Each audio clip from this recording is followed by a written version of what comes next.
మీ అందమైన ప్రయాణం ప్రారంభించండి. 49 మీ తల్లిదండ్రులు కావాలనే కలలను సాకారం చేయడానికి సహాయపడుతుంది.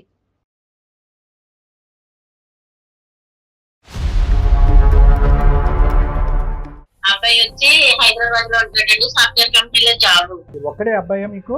అవునండి. ఇప్పుడు మా అబ్బాయి పెళ్లి చేసుకోమంటే చేసుకోవాలంటున్నాడండి. నాకు ఒంట్లో బాగోదు అంతంత మాత్రమేనండి. ఏదో 4 లక్షలు వేద్దామని చూస్తున్నాను. ఏ సంబంధం తీసుకొచ్చిన అసలు ఏమీ చేసుకోనంటున్నాడండి. 3 నెలలు పోతున్నాడండి. వచ్చినప్పుడు పెళ్లి సొంత ఇంట్లో సామాన్లన్నీ నేలకేసుకుంటున్నాడండి. వయసులో ఉండేటప్పుడు వచ్చే సంబంధాలన్నీ ఆ వంక ఈ వంక చెప్పి పడేసింది. ఒక్కటి రాని ఇలా లవ్ చేసిన అమ్మాయిని కూడా ఒప్పుకోవాలా. ఆ అమ్మాయి నా ఇంటి ఎదురుగానే దిగింది. 6 అడుగులు ఎత్తున్న అమ్మాయిని తెచ్చి నాకు కడుతుంది. మొన్నేమో సంబంధాలను పట్టుకెళ్తే అంకుల్ అంటుంది ఆ అమ్మాయి. యాడ సార్ ఎలా పోతాను నేను సంబంధాలకు? నా ఏజ్ ఎంత సార్? 20 ఉండేటప్పుడు వస్తాను పెళ్లి. ఇప్పుడు 30-40 వచ్చేస్తుంది దగ్గరలో. ఇంకెప్పుడు సార్ నేను పెళ్లి చేసుకుని పిల్లలు ఎప్పుడు కట్టాను? నా బతుకు అయిపోయింది. ఇంకా బతుకు అయిపోయాక పెళ్లి అయితే నాకు అర్థం కాదు సార్. అతని ఆవేదన అతనిది. 40 సంవత్సరాలు వచ్చిన వాళ్ళు కూడా పెళ్లి చేసుకుంటున్నారు. 2 పిల్లలు ఉన్న అమ్మాయిని తెచ్చి ఈ అమ్మాయిని పెళ్లి చేసుకోమంటుంది. అలా ఆయన చచ్చిపోయాడంటే నన్ను చేసుకోమంటుంది. కొన్ని సరితూగే సంబంధం అనేది తీసుకురండి. ఆంటీల్ని అంకుల్ని వీళ్ళందరినీ తీసుకొచ్చి. మొన్న వెళ్ళేటప్పుడు ఏమన్నది ఆమె? అంకుల్ తీసుకోండి. ఎందుకు వస్తా ఎదురుగా దాన్ని చూస్తే నాకు మెంటలు వచ్చేస్తుంది. ఎవరు ఇంటి ఎదురుగుండా వచ్చిందంట సార్.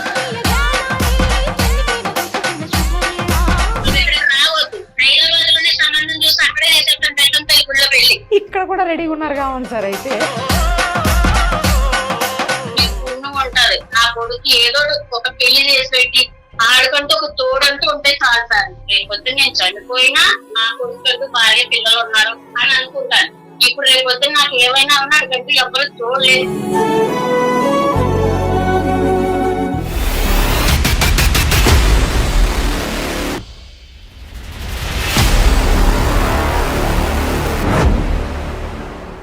సుమన్ టీవీ అందమైన జీవితం కార్యక్రమానికి స్వాగతం. ప్రస్తుతం మనతో పాటు ఉన్నారు ప్రముఖ సైకియాట్రిస్ట్ డాక్టర్ కళ్యాణ్ చక్రవర్తి గారు. డాక్టర్ గారు నమస్తే అండి. పద్మ అని ఒక పెద్ద ఆవిడ మనకి మెయిల్ చేశారు సార్. కొడుకు గురించి ఆవిడ చాలా ఆవేదన చెందుతున్నారు. ఎందుకు ఏంటి ఆవిడ మాటలోనే విందాం. హలో అమ్మా, నమస్తే అమ్మా. పద్మ గారేనా? అవునండి. ఎవరండి మీరు? అమ్మా నేను నిరుపమ, సుమన్ టీవీ అందమైన జీవితం కార్యక్రమం నుంచి కాల్ చేస్తున్నాను. మీరు మాకు మెయిల్ చేశారు కదా, అందుకనే ఫోన్ చేశానమ్మా. కానీ మీకు పెద్దవాళ్ళు కదా, మీకు మెయిల్ చేయటం ఎలా వచ్చింది? నాకు అదే అడుగుదాం అనుకుంటున్నా. అదే అనుకున్నాను. ఓకే ఓకే, వేరే వాళ్ళతో చేపించారా? సరే అమ్మా. మనతో పాటు డాక్టర్ కళ్యాణ్ చక్రవర్తి గారు కూడా ఉన్నారు. ఒక్కసారి మీకు అసలు ఏం కష్టం వచ్చింది, ఎందుకు మీరు మాకు మెయిల్ చేపించారు, ఆ వివరాలన్నీ చెప్పాలమ్మా ఇప్పుడు. సరేనా? నమస్తే పద్మ గారు. నమస్తే సార్. చెప్పండి అమ్మా. నా పేరు పద్మ అండి. అమ్మా మా ఆయన గారు రీసెంట్ గానే తన పేరండి. అయ్యో. అబ్బాయి వచ్చి హైదరాబాద్ లో ఉంటాడండి. సాఫ్ట్వేర్ కంపెనీలో జాబ్. అబ్బా కాదు, ఒక్కడే అబ్బాయా మీకు? అవునండి. మీ వయసు ఎంత ఉండొచ్చు? బాబు వయసు ఎంత? బాబుకి అండి 35 సంవత్సరాలండి. నాకు 56 సంవత్సరాలండి. ఓకే, చెప్పండి అమ్మా. ఇప్పుడు మా అబ్బాయి పెళ్లి చేసుకోమంటే చేసుకోవాలంటున్నాడండి. నాకు ఒంట్లో బాగోదు అంతంత మాత్రమేనండి. మా అబ్బాయికి కొంచెం ఏదో 4 లక్షలు వేద్దామని చూస్తున్నాను. ఏ సంబంధం తీసుకొచ్చినా అసలు ఏమీ చేసుకోనంటున్నాడండి. అంటే నిజం చెప్పాలంటే చాలా మటుకు కారణం నేనేనండి. మీరు ఎలా కారణం అయ్యారు అతని పెళ్లికి కాకుండా ఉండటానికి? అంటే పోస్ట్ లోని చాలా సంబంధాలు వచ్చినాయండి. సంబంధాలు వస్తే నేనే కట్నానికి ఆశపడి ఈ సంబంధం కాబట్టి ఆ సంబంధం కాబట్టి ఇంకో సంబంధం ఏదో కొత్త వెళ్ళనేసి తొందరగా మేము ముందు కావాలండి. ఏంటంటే వాళ్ళు తెచ్చి కట్నంతో నేను ఇదవుతానని కాదండి. ఆడు అని పిల్లలు బాగుంటాడు కదన్న ఇది కొద్ది. మాకు ఇది ఊర్లో 3 కోట్ల బిల్డింగ్ ఉన్నది. హైదరాబాద్ లో మా అబ్బాయి జాబ్ ఫ్లాట్ ఉన్నది. ఈ సంబంధం కాబట్టి ఏదో వస్తుందని ఆశపోయి నేను ఇదవేనండి. ఆశ అత్యాశ అయింది. ఇప్పుడు కట్నం లేదు, పెళ్లి లేదు. ఓ సంబంధం చూసాం చుట్టాల అమ్మాయిని. ఇప్పుడే ఇంతలా ఉన్నది, రేపొద్దు నీళ్ళు పోతుంది, పెళ్లి అయిన తర్వాత ఇంకా ఇంత లావ్ అయిపోతుంది, నాకు వద్దు అన్నాడు. లావ్ గురించి ఇచ్చేసాడు. లావ్ అన్నాడు వద్దన్నాడు. సరేలేని మళ్ళీ కాకినట్లు వేరే సంబంధం చూసాం. ఆ అమ్మాయి హైట్ ఎక్కువ అన్నట్టు రేపొద్దు ఇద్దరు పక్క పక్కన నడుచుకుని వెళ్తే మీ తప్పుడు మీ అక్క అని అంటారు. ఆ సంబంధం వద్దన్నాడండి. ఇలాగే ఇంక ఏ సంబంధం చూసినా పిల్ల నల్లగా చెవి చూపలేదు అంటున్నాడు, ముక్కు బాగాలేదు అంటున్నాడు, కొల్లు బాగాలేదు అంటున్నాడు, ఇంకేదో పెడుతున్నాడు కానీ పెళ్లి అయితే చేసుకోండి అంటున్నాడు. ఇప్పుడు కట్నం బిజినెస్ అసలు లేనే లేదు. ఇప్పుడు కట్నం కాస్త గాలి కట్నం కూడా ఏమి లేదండి. ఏంటంటే నాకు ఒంట్లో బాగుంటలేదు, ఏదో ఇటు పెళ్లి చేసేట్టు అడకంటూ ఒక తోడు భార్య పిల్లలు ఉంటారని ఆశపడుతున్నాను. ఏది ఎప్పుడు ఉంటామో ఎప్పుడు పోతామో తెలియదు, ఉన్న రోజులన్నా ఆ పిల్లలతో గడుపుతామని నేను ఆశపడుతున్నాను. మిగతావన్నీ బానే ఉన్నాయమ్మా, ఉద్యోగం గానీ లేదంటే అన్ని ఓకేనండి. పెళ్లి ఊసెట్టినప్పటికి ఎప్పుడు నెల అయితే నెలకి వచ్చి పోడండి. ఇప్పుడు 2 నెలలకి ఏకంగా ఇప్పుడు 3 నెలలకు వస్తున్నాడండి. వచ్చినప్పుడు పెళ్లి సొట్టేటప్పుడు ఇంట్లో సామాన్లన్నీ నేలకేసుకుంటేస్తున్నాడండి, దేవత్వం చేసేస్తున్నాడు, వెళ్ళిపోతున్నాడు. పెళ్ళన్న ఊస్తే వెనక్తో లేదండి. నేను మీ ప్రోగ్రాలు కూడా నేను చాలా చూసాను. మీరు కౌన్సిలింగ్ అయ్యిస్తారు, పంపుతారు, ఏం చేస్తారో ఎలా చేస్తారో నాకు తెలియస్తారు. మీకు పుణ్యం ఉంటది. నా కొడుకు ఏదో ఒక పెళ్లి చేసి పెట్టి ఆడుకుంటూ ఒక తోడంటూ ఉంటే చాలు సార్. ఇప్పుడు ప్రస్తుతం ఏమన్నా సంబంధం ఉందమ్మా, రెడీగా ఏమన్నా ఉందా? అంటే సార్ సంబంధాలు ఉన్నాయి సార్, అబ్బాయి ఒప్పుకుంటే చాలు. ఉన్నాయి కానీ చూడటానికి కూడా ఇష్టపడట్లేదు. ఇదివరకు అయితే ఫోటోలు గట్రా చూసేవాడు, ఇప్పుడు అవి కూడా చూడటానికి తను ఏమంటున్నాడంటే నేను అంకిల్లాగా ఉంటాను, నాకేమో చిన్నపిల్లలు అంటున్నారు, అంకులు అంటారు, ఏ వయసు చేసుకున్నాడు అంటే ఇప్పుడు ఏ వయసులో వాళ్ళు ఆ వయసులో దొరుకుతారని దొరకన్నాడు. మరి చిన్నపిల్లల్ని తీసుకొచ్చి మనం చేస్తాం, ఆడి వయసు దగ్గర ఉన్నాయి మనం చేస్తాం. అది ఒప్పుకోవాలి కదండి. ఈ అబ్బాయి నాకు పెళ్ళొద్దు, ఏ పిల్లం లేకపోతే బతకలేమా, ప్రశాంతంగా ఉండేవా, ఏదో ఒకటి ఎలా తీరుతుంది సార్? నా తప్పయింది అంటున్నాను కదా, నా ఆశ ఎలా తీరుతుంది? అది 4 లక్షలు వేసేసాను అనుకోండి, రేపు పొద్దున్న నేను చనిపోయినా నా కొడుకు భార్య పిల్లలు ఉన్నారు అని అనుకుంటాను. ఇప్పుడు రేపు పొద్దున్న నాకు ఏమైనా ఉన్నాడు కంటే ఎవరు చూడలేదు, ఉంటారు అందరూ తినేసి పోయేవాళ్ళే, మన కష్టపడితే చూసి వాళ్ళు ఒక్కరు ఉండరు. అది 110% మనిషికి మనిషి తోడు కావాలి, కుటుంబం అనేటటువంటిది పెరగాలి, వంశధారి కూడా ఉండాలి అనేది మాటలు మంచి మాటలే. కానీ రేపొద్దున బలవంతంగా పెళ్లి చేస్తే కనుక ఇష్టం పెళ్లిలో ఇతను ఇబ్బంది పడి ఆ అమ్మాయి ఇబ్బంది పడి మళ్ళీ ఏకాక అయ్యే పరిస్థితి ఉంది కదా. మరి అప్పుడు అది కూడా మనం ఆలోచించాలి కదా. మీరేమొచ్చి నా ఆరోగ్యం బాగాలేదు 4 అక్షంతలు ఆరోగ్యం బాగాలేదు చెప్పిలా చెప్పాలని నాకు చెప్పిలా చెప్తే ఎన్నోళ్ళది ఎవ్వరు ఉండరు. మీరు ఎంతో మందికి చెప్పారు, ఎంతో మందిని కలిపారు, నేను చూశాను కదా సార్. అలాగే కొన్ని మంచి మాటల మీద అలా కాదు ఇలా కాదని ఆ తర్వాత 4 ఆడు ఎదుర్కొంటా 4 తిట్టినా పర్వాలేదండి, నేను ఏం అనుకోను. తిట్టాలన్నా కూడా తిట్టలేం కదమ్మా. మీరు అనుకున్న దాంట్లో ఏముంది? ఆ అబ్బాయికి ఎక్కడో లోపల మీ మీద ఒక కోపం ఉందంటే వచ్చినప్పుడు సంబంధాలు వయసు ఉన్నప్పుడు మీరు కట్నం కానుక అని చెప్పి పోస్ట్పోన్ చేసి మంచి సంబంధాలు వెనకేస్తారు. కాబట్టి ఇప్పుడు వచ్చేటటువంటి పొడవు పొట్టి లావు ఈ బేసిస్ మీద చాలా మటుకు ఆడేసి అడగొట్టుకున్నాడండి. నేను నా తప్పున్నాను కాదంటలేదు, వచ్చిన సంబంధాలు కొన్ని ఆడేసి అడగొట్టుకున్నాడు. సర్లే అమ్మా, ఇప్పుడు చూద్దాము, ఒకసారి అతనితో కూడా మాట్లాడదాం. అబ్బాయి పేరేంటి పద్మ గారు? పవన్ అండి. పవన్. ఓకే, ఒకసారి మీకు కలపటం వస్తుందా కాన్ఫరెన్స్ కాల్? మా పక్కన ఉన్నాడు కలపమంటారు. కలపమనండి అమ్మ ఒకసారి. The person you are speaking with has put your call on hold. Please stay on the line. Hello బాబు చెప్పమ్మా. సారు మాట్లాడతారు, ఒకసారి మాట్లాడమ్మా. ఎవరా ఏం సారు? ఎందుకు?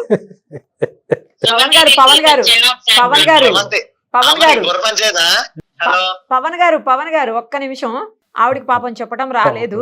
మేము సుమన్ టీవీ అందమైన జీవితం కార్యక్రమం నుంచి నేను నిరుపమ, మనతో పాటు ఉన్నారు డాక్టర్ కళ్యాణ్ చక్రవర్తి గారు కూడా. మీ అమ్మగారు మాకు మెయిల్ చేపించారు పక్కింటి వాళ్ళ బయట. అమ్మ నీకేం బుర్రపంచేదా? బాబు నా మాట ఎలా వింటలేదు, వాళ్ళ మాట నేను బాగుపడతావు. పెళ్లి కాని పవన్ అనుకోపోయింది.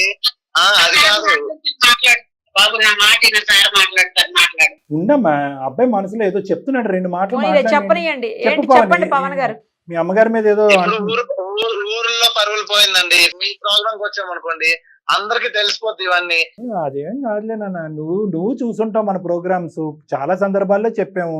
ఇక్కడ నా ఏజ్ అంతా మా అమ్మ చూసే పనులు ఏందో నాకు అర్థం కావట్లేదు సార్. వయసులో ఉండేటప్పుడు వచ్చే సంబంధాలన్నీ ఆ వంక ఈ వంక చెప్పి పడేసింది. ఒక్కటి రాని ఇలా లవ్ చేసిన అమ్మాయిని కూడా ఒప్పుకోవాలా. ఆ అమ్మాయి నా ఇంటి ఎదురుగానే దిగింది. రోజుకో సంబంధం తెస్తుంది సార్. 6 అడుగులు ఎత్తున్న అమ్మాయిని తెచ్చి నాకు కడుతుంది. మొన్నేమో సంబంధాలను పట్టుకెళ్తే అంకుల్ అంటుంది ఆ అమ్మాయి. యాడ సార్ ఎలా పోతాను నేను సంబంధాలకి? నా ఏజ్ ఎంత సార్? 20 ఉండేటప్పుడు వద్దంటే పెళ్లి, ఇప్పుడు 30-40 వచ్చేస్తుంది దగ్గరలో. ఇంకెప్పుడు సార్ నేను పెళ్లి చేసుకుని పిల్లలు ఎప్పుడు కట్టాను? నా బతుకు అయిపోయింది. ఇంకా బతుకు అయిపోయాక పెళ్లి అయితే నాకు అర్థం కాదు సార్. అతని ఆవేదన అతనిది కాదు నాన్న, నువ్వు అలా అంటుంటే మేము ఏం మాట్లాడలేకపోతున్నావు. ఒక అంకుల్ అని ఒక లాంటి అని. సరే అవన్నీ కాదు సార్. అది ఆ చిన్నపిల్లని చేసుకుంటే రేపు ఏమంటున్నావు నువ్వు? ఊరంతా వయసుకు తగ్గ సంవత్సరాలు వచ్చిన వాళ్ళు కూడా పెళ్లి చేసుకుంటున్నారు. అసలు వయసులో కూడా బాగానే 20 సంవత్సరాలు ఉండేటప్పుడు ఒప్పుకోలేదు. వయసులో ఉన్న కుర్రోడు మూసేసుకున్నాక ఏమైంది? ఉండమ్మా ఏదో మొన్న చెప్తున్నా. సార్ ఇద్దరు పిల్లలు ఉన్న అమ్మాయిని తెచ్చి ఈ అమ్మాయిని పెళ్లి చేసుకో అంటుంది. అలా ఆయన చచ్చిపోయాడంటే నన్ను చేసుకోమంటుంది. నిన్ను పిల్లలు ఏం సార్ ఇది? పెట్టుకోమంటారా? అలా కాదు నాన్న, ఏదో ఒకటి పెళ్ళైతే చాలు అన్నట్టు ఉన్నట్టుంది ఆ అమ్మ తొందరపాటు అసలు అమ్మ గుర్రం మీద స్వారీ చేస్తుంది. అలా కాదు పద్మ గారు, బాబు చెప్పేటటువంటి దాంట్లో కొద్దిగా అబ్బాయి మంచి సాఫ్ట్వేర్ ఉద్యోగము 1,50,000 ఎంతో శాలరీ వస్తుంది, హైదరాబాద్ లో గౌరవంగా బతుకుతున్నాడు, పోనీ సరితూగే సంబంధం అని తీసుకురండి. ఆంటీల్ని అంకుల్ని వీళ్ళందరినీ తీసుకొచ్చి చేసుకుంటానంటే నేను ఏదన్నా ఉన్నాయి సార్ సంబంధాలు చేసుకుంటానని అనాలి కదా. ఇప్పుడు ముసలోళ్ళు ఉన్నారు, వండి పెట్టి వాళ్ళు ఎవరో లేరనేసి ముసలోళ్ళు భార్య చనిపోయిన వాళ్ళే 2 పెళ్లి 3 పెళ్లి చేసేసుకుంటున్నారు. ఈడు వయసులో ఉన్నవాడు ఈడు చేసుకోవడానికి అని నాకు అర్థం కాలేదు. నేను ఎప్పుడు చిన్నపిల్లడే, నా వయసు 37. నన్ను చిన్నపిల్లడు అంటారు. సంబంధం పిల్లలంటే చూస్తారు. ఎందుకు పిలుస్తాడు? పెళ్లి చేసుకున్న తర్వాత అవ్వని పిలుస్తారేంటి? మొన్న వెళ్ళేటప్పుడు ఏమన్నది ఆమె? అంకుల్ టీ తీసుకోండి. ఏటైపోయింది? ఆ సార్ చెప్పిన తిండి బాబు నా మాట విను. ఏ తిన అమ్మ నాకు చెప్తున్నాను, మెంటలు తెప్పించు నాకు. అయితే నేను చచ్చిపోయినా నీకు ఓకేనా? అందుకే ఇంటికి రాను, రాబోద్దు ఇట్లా నాకు ఇంటికి ఇంటికి వస్తే అన్ని పగలగొట్టేస్తున్నా అంటారు. రాగానే మళ్ళీ కట్నాలు అనుకుంటూ బతికావు కదా, ఇప్పుడు నెలకు 2 లక్షలు ఇస్తున్నాను తీసుకో. నేనేం చేసుకుంటాను? ఆ డబ్బులు నీకు పిల్లవాళ్ళు పిల్లలు ఉండాలి, భార్య ఉండాలి. నేను ఇప్పుడు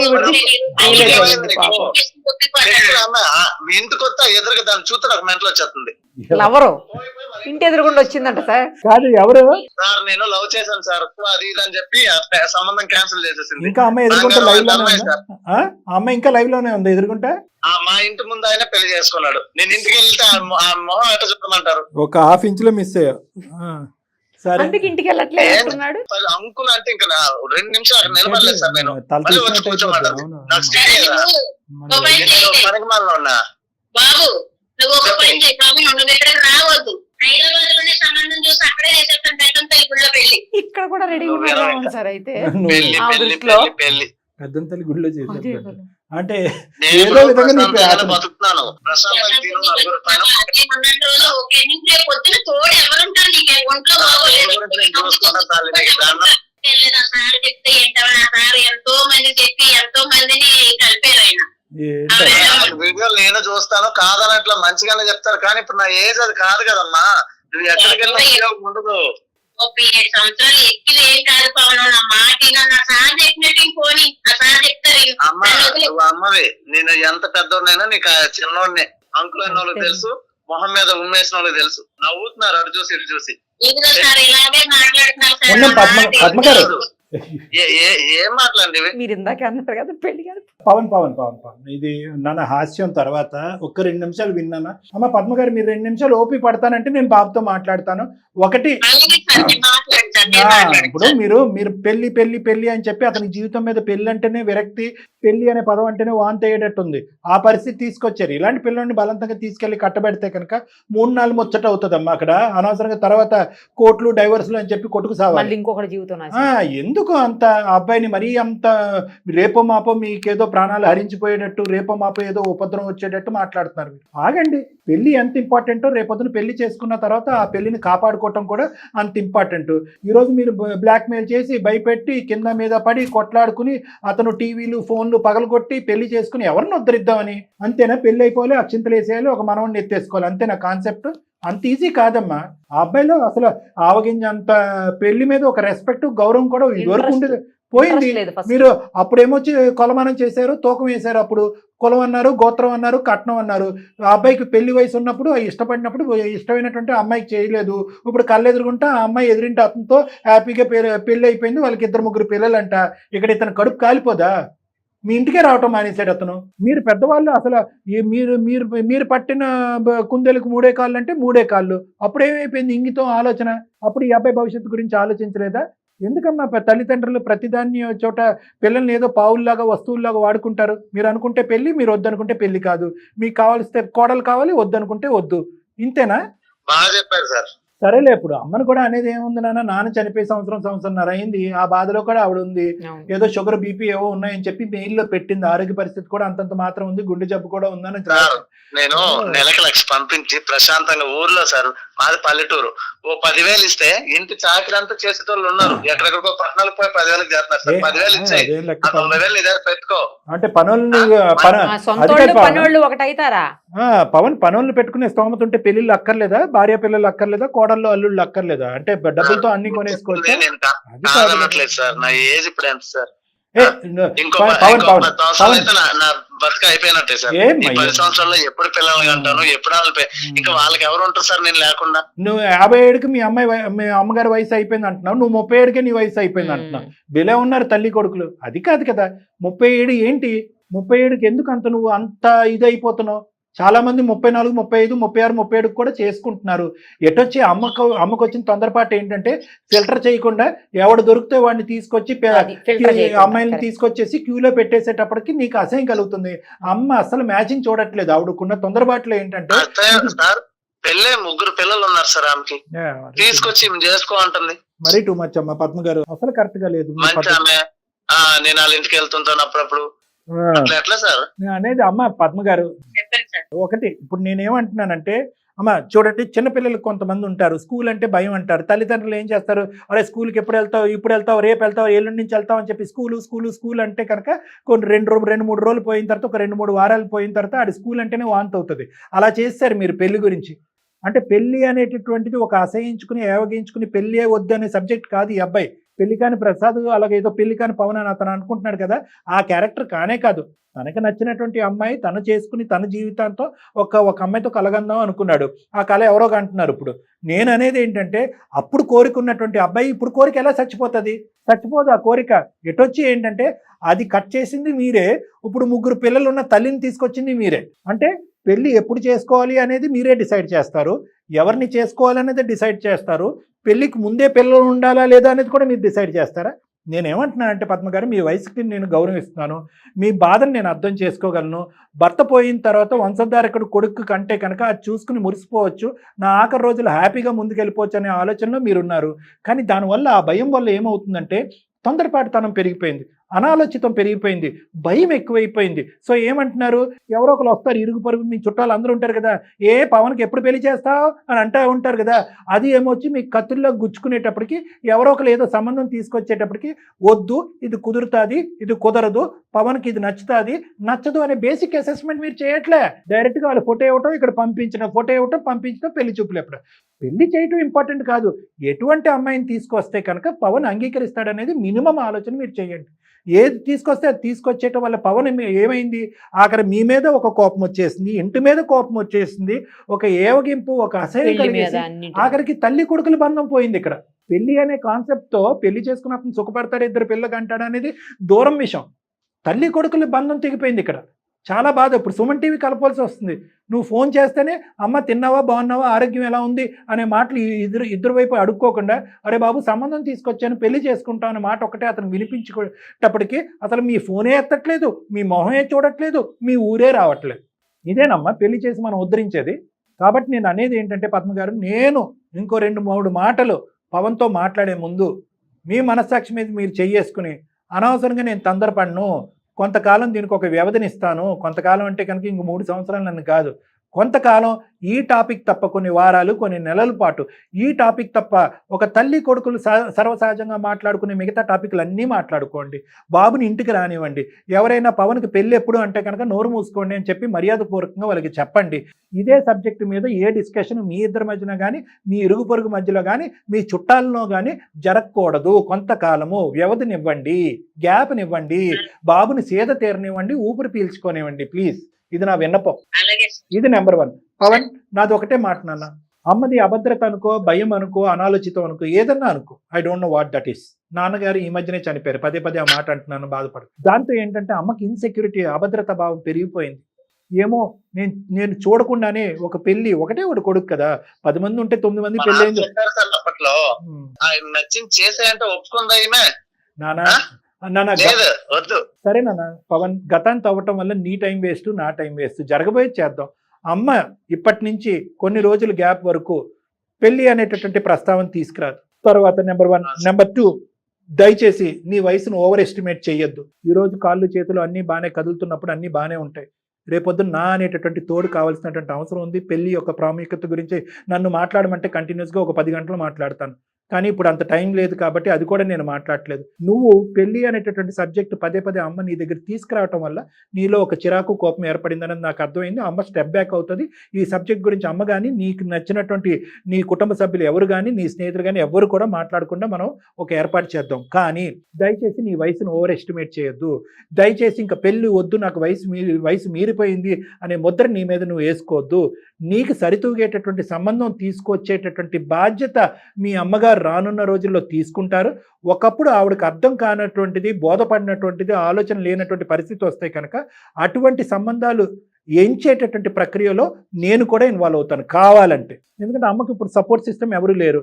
ఎవరో ఏదో సంబంధం తీసుకొస్తే వెంటనే ఒకసారి నేను నీతో మాట్లాడి నీ ఇష్టాలు ఏంటి అనేది తెలుసుకున్న తర్వాత అమ్మకి అటువంటి పెళ్లి సంబంధాలు చూసేటటువంటి హెల్ప్ ఏదైనా కావాలంటే అది నేను కానీ, నిరుపమ మేడం కానీ, మీ అందరూ కూడా మీ అమ్మగారికి నేను హెల్ప్ చేసి సరితూగేటటువంటి సంబంధం, ఒక 10 సంబంధాలు వచ్చినాయి అనుకో, నీకు నీ ఇష్టాలు బట్టి సరితూగేటటువంటి సంబంధమే నీ ముందు ప్రవేశపెట్టడానికి ప్రయత్నం చేస్తాం. కానీ దానికంటే ముందు నీ సైడ్ నుంచి మాకు కావాల్సింది ఏంటంటే అమ్మని అసహించుకోవద్దు, అమ్మని తిట్టుకోవద్దు, అమ్మ మీద అగౌరవంగా మాట్లాడే పరిస్థితులు వద్దు. నాకు ఇష్టమే సార్. ఈ పెళ్లి విషయంలో తప్ప నాకు ఎవరున్నారు సార్ చెప్పండి మీరు. సరే, ఇప్పుడు నేనేమంటున్నానంటే ఫస్ట్ ఆఫ్ ఆల్ ఒక తల్లి కొడుకులాగా మీరిద్దరు ఉండండి.